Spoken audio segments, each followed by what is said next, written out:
Alright, this is my last video for the night. We're looking at logic, lines, and volume. Logic, lines, and volume. Let's go ahead and get started. Jump right in here. Which of the following best describes deductive reasoning? Alright, to deduce something means that you usually kind of follow a rule or logic, and you just know something's going to happen.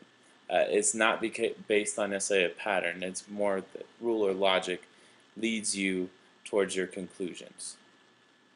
Inductive is more like the pattern. It's observed, you could say, and that leads you toward a conclusion. So using logic to draw conclusions based on accepted statements, it's probably that one, but let's just make sure. Accepting the meaning of a term without definition, that has nothing to do with deductive reasoning. Defining mathematical terms to correspond to physical objects, that still has nothing to do with reasoning.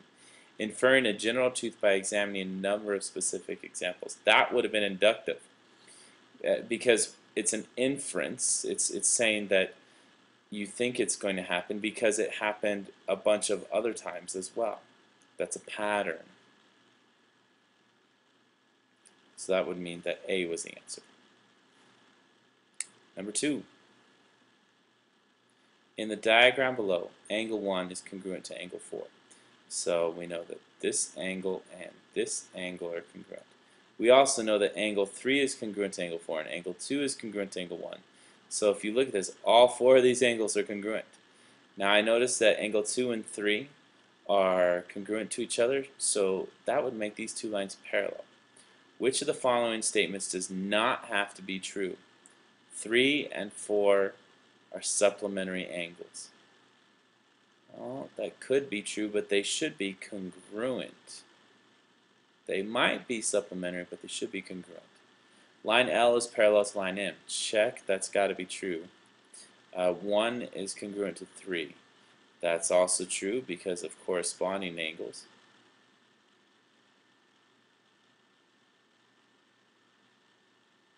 Angle 2 is congruent to true. 3, that's also true, and that's alternate interior angles. Or it's not really alternate interior angles, it's by transitive property or substitution, however you want to use it. Both ways would work in this case. So it looks like A is the only one that might be true, but not necessarily. It should have said congruent, but they still could be supplementary. In fact, here's what it would look like if you had two parallel lines and you had a vertical line. That would still mean that 1 and 4 are still congruent, and 2 and 3 are still congruent. But now 3 and 4 are also supplementary. They also add up to 180.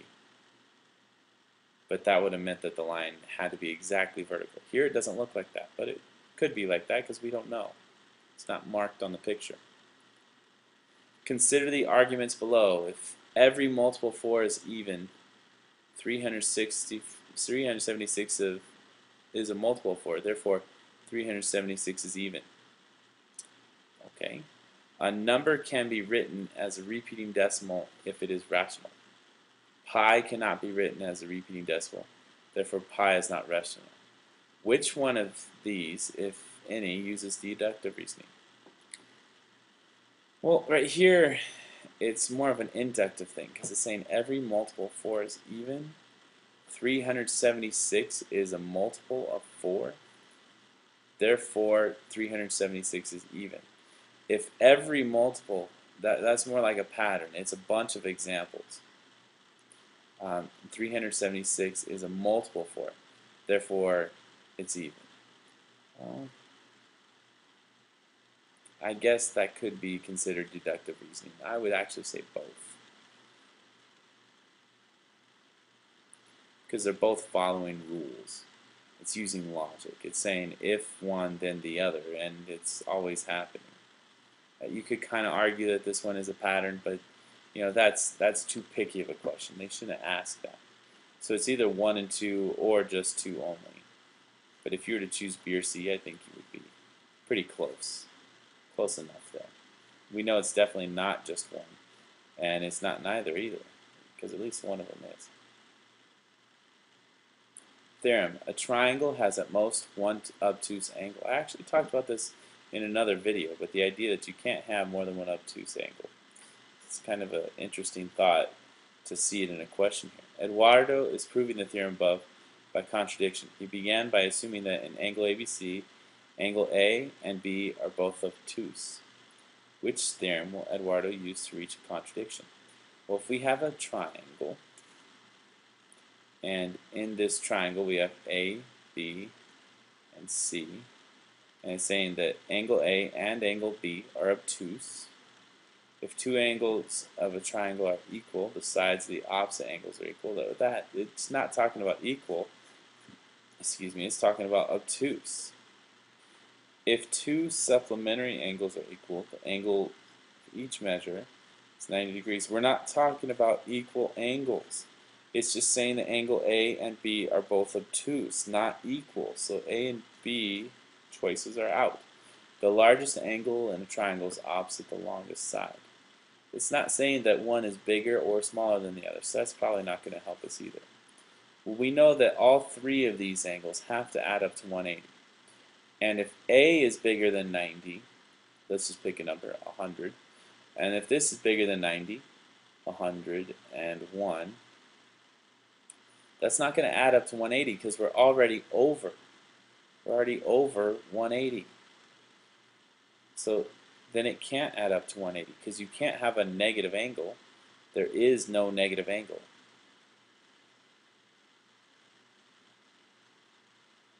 So we can't go back to 180. So then D would have been the appropriate logic and reasoning to use.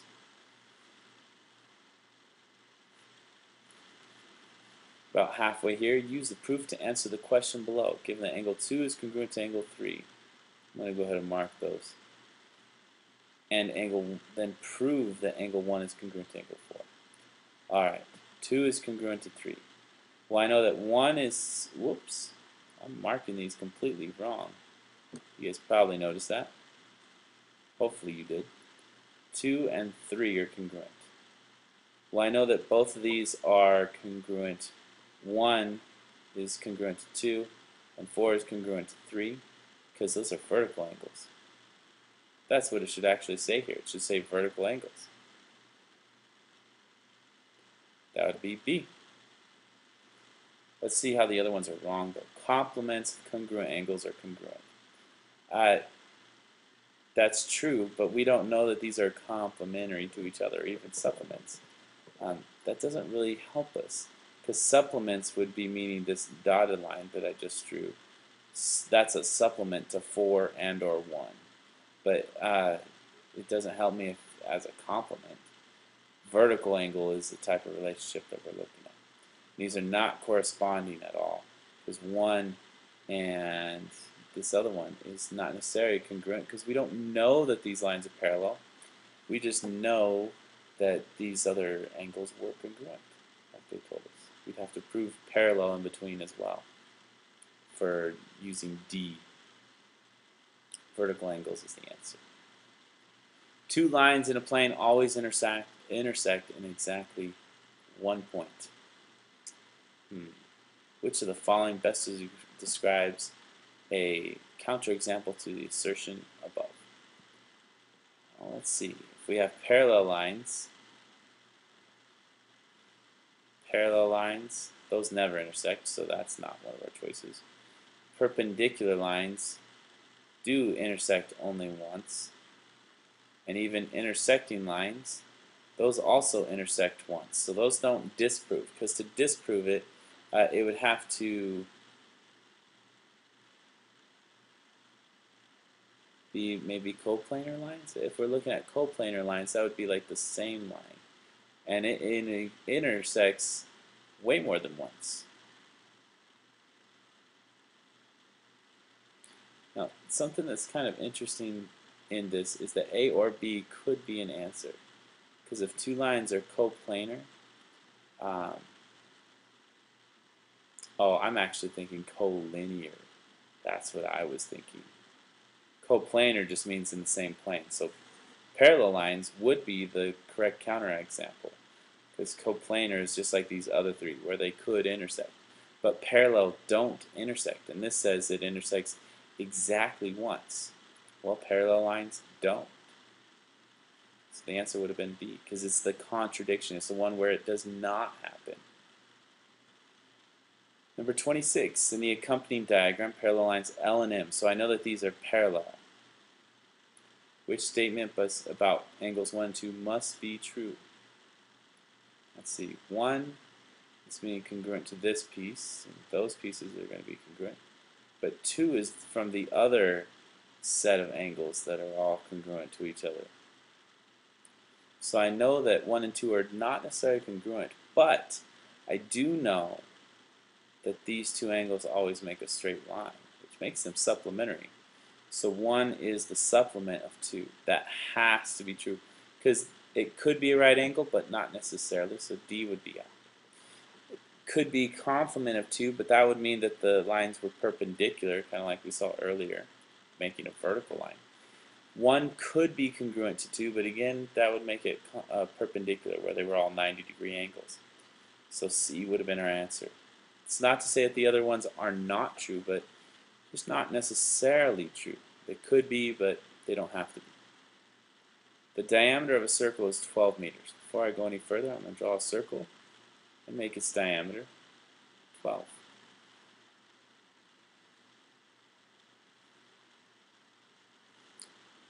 So we got 12 here.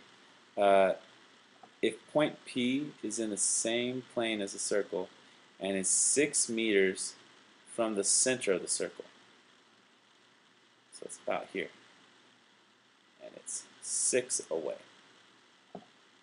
Oh, 6 meters from the center of the circle. That's just from anywhere, not necessarily the center of the circle. So from the center of the circle, point P is actually anywhere here on the edge. Because if the center is in the middle, that means each half is 6. It means no matter where I am, if I'm 6 away, I'm going to be on this edge of the circle. Which best describes the location of P? Well, I think point P must be on the circle. Point P must be inside the circle? No. Outside the circle or on the circle? No, it can't be outside the circle because the radius is 6. And if it's always 6 away, then it's going to be on that circle. Maybe either inside the circle or on the circle. No, it's on the circle, so A is still our answer. Incoming message. This next one says, given P is parallel to Q, M is parallel to N. So we got a lot of parallel stuff going on here. We know that 2 is going to be congruent to this one, and that's congruent to this angle here, and that's congruent to this angle here. 2 is also going to be congruent to this one, because we got so many parallel relationships going on. I'm going to mark the other ones in a different color just so you guys can see. The 1 angles are going to be all these blue ones. Oh, I should use something other than blue and black. Let's use blue and red. Hopefully that color comes out for you. So 2 is red, and 1 is blue. It says measure of angle 1 is 75 degrees. Well, I notice that those blue and red ones together make 180. So if measure of angle 1 plus measure of angle 2 is going to equal 180. Well, because they make a straight line. Those two put together make a straight line. So we got 75 plus the measure of angle 2 going to equal 180. So if we subtract 75 from both sides, we'll figure out that measure of angle 2 is going to equal 105. So that would have been D is our answer for number 32. Number 38, we are so close here. Keep up the work, you guys. You're doing great here with the studying. I'm getting tired. I'm sure you are too, but we are so close to being done.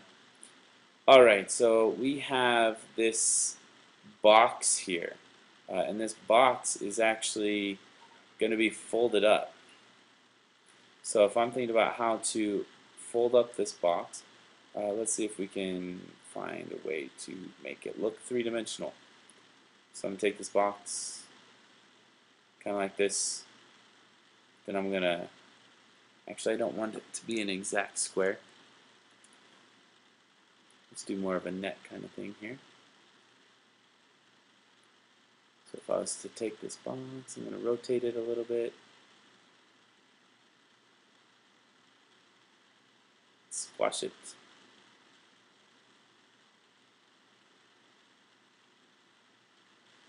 And then we're going to kind of fold it up into a box. It's going to look kind of like this. So if you think about the pieces coming out of it, it's almost like it's going to have this piece here. It's going to fold up with this piece here, and it's going to make a box. And it's saying, what will the volume of that box be? Well, that box is going to have a height, a length, and a width. It's going to be kind of like this. And this is one of the oldest formulas that we know about volume. Most of you will probably remember it. A lot of you remember as length times width times height. I usually say base times height times depth or something else like that. I like base and height better than length and width. But if we were to look at these lengths here and we fold it up, that means this is going to be our height when those two sides are folded. And so that's both those pieces of the height. So that's going to be 2. And then our length and our width is going to be here and here. So it's going to be 5 by 5. So we got 25, or the volume.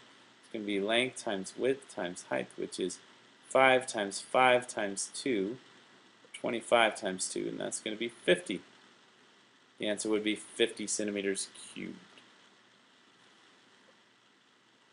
Last question of the night.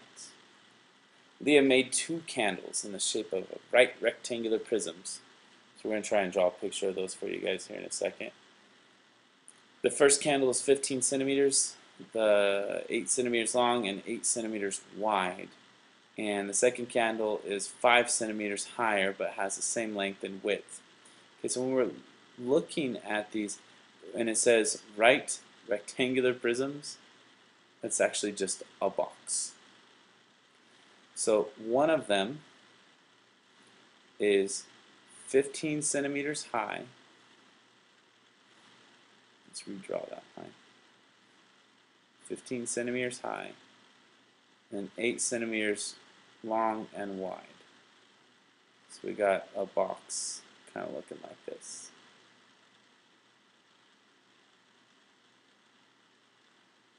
So there's our box candle. Candle 1, it's 15 and then 8 by 8. The other one is 5 centimeters higher. So I'm basically going to take a picture of the same one.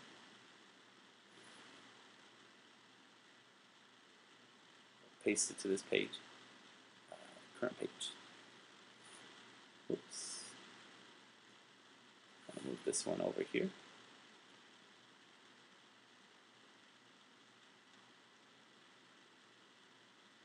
And now the difference between these two is we're going to add some on top of that. So it's going to be 5 centimeters higher. So it's going to go up another 5.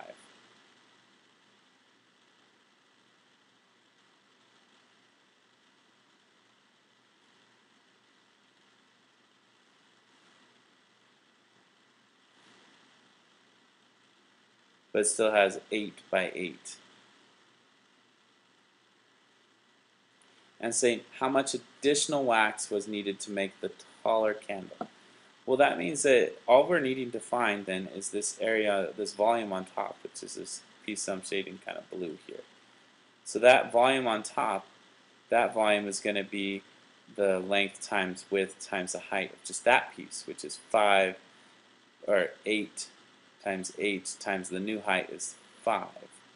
So it's going to be 8 times 8 times 5. There we go. So that's 64 times 5, which is really 320. So the answer would have been A. And that's it for this video, and that's it for me tonight. Hope that you guys keep on studying, keep on working, and let's do well on these CSTs.